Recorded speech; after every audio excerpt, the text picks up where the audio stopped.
Lundi 23 janvier 2023, au foyer du lycée technique de Cocody, la cérémonie de présentation de vœux au ministre de l'enseignement technique et de la formation professionnelle et de l'apprentissage Nguessan Kofi s'est tenue. Il était question pour ses collaborateurs d'adresser leurs souhaits et leur reconnaissance à leurs leaders afin de mieux débuter ce nouvel an 2023. Les collaborateurs ont saisi cette occasion pour offrir des œuvres d'art en tant que présent au ministre. Ils lui ont exprimé leurs vœux les meilleurs en ce début d'année de 2023. Au nom des membres du Conseil national des branches professionnelles CNBP, composé du secteur privé productif et des chambres consulaires, de vous souhaiter une très belle, sainte et heureuse année 2023 et de vous adresser nos vœux meilleurs de santé, de joie et de bonheur. Nous prions Dieu afin qu'il continue de déverser sur vous ses grâces et ses bénédictions pour vous permettre de poursuivre avec toujours autant de détermination, de lucidité et de succès votre action de développement, de transformation et de modernisation de l'enseignement technique et de la formation professionnelle.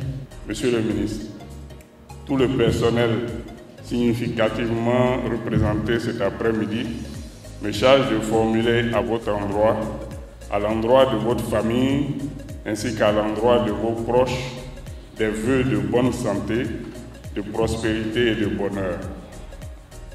Que toutes vos entreprises et projets soient couronnés de succès en cette année 2023.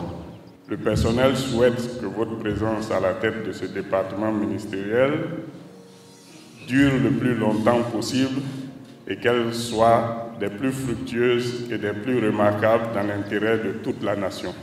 Le ministre de l'enseignement technique et de la formation professionnelle et de l'apprentissage Nguessan Kofi a exhorté ses collaborateurs à intensifier les formations pour freiner la croissance du taux de chômage en Côte d'Ivoire. L'Académie des talents vise à former un nouveau type d'Ivoirien. Cet Ivoirien nouveau, compétent, apte à embrasser tous les métiers du secteur socio-économique et culturel de notre pays, conformément à la vision de son Excellence M. Alassane Ouattara, président de la République.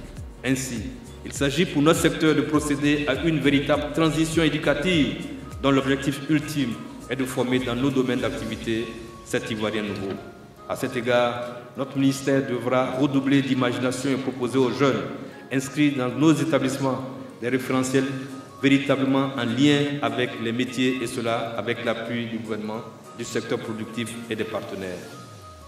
Car notre objectif est de faire désormais de l'enseignement technique et de la formation professionnelle le socle du développement de notre pays.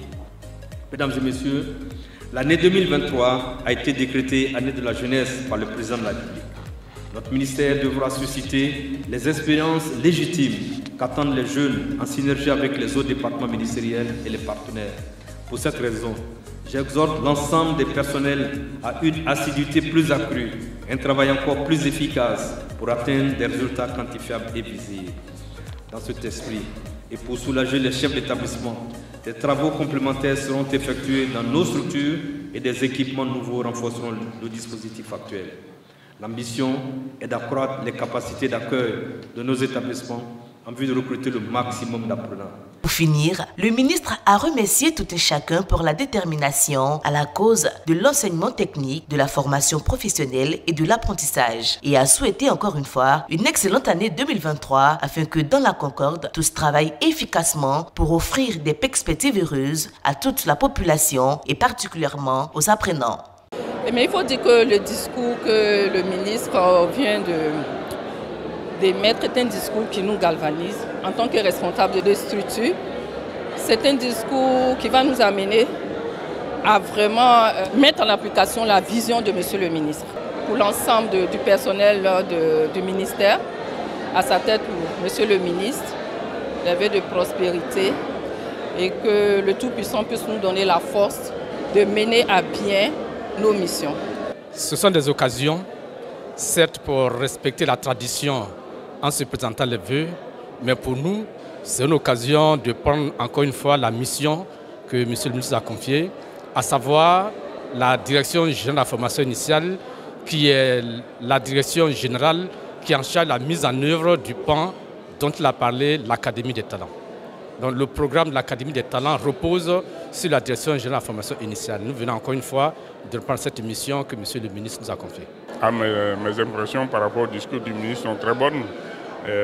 Il a fait un discours, justement, on peut le qualifier de discours programme, dans lequel il a tracé les axes de la feuille de route que nous devons avoir durant cette année 2022-2023. Il est allé au-delà parce qu'il a fait dans une sorte de prospective. Il a projeté ce que le ministère doit être dans les années 2030-2050. Non, mais le discours du ministre a toujours été un discours de mobilisation de sa troupe. Je considère qu'aujourd'hui, nous qui sommes là, nous constituons l'essentiel de la troupe. Il dit souvent qu'il est le coach, mais il avait autour de lui tous les capitaines.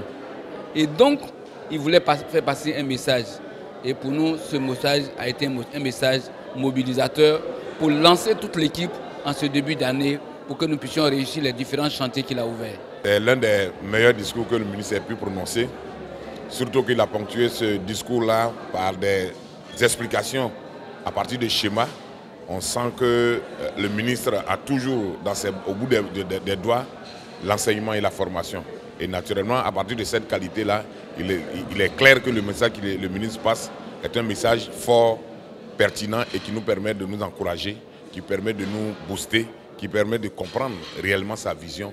Et nous pouvons dire que c'est un homme providentiel, j'allais dire, sans vouloir faire l'apologie d'une personne, mais nous pouvons dire que nous avons eu un ministre, une personnalité qui est venu et qui sait ce qu'il a envie de faire et qui sait où il va. Et il a les mots justes, les phrases qu'il faut pour booster, pour encourager ses collaborateurs.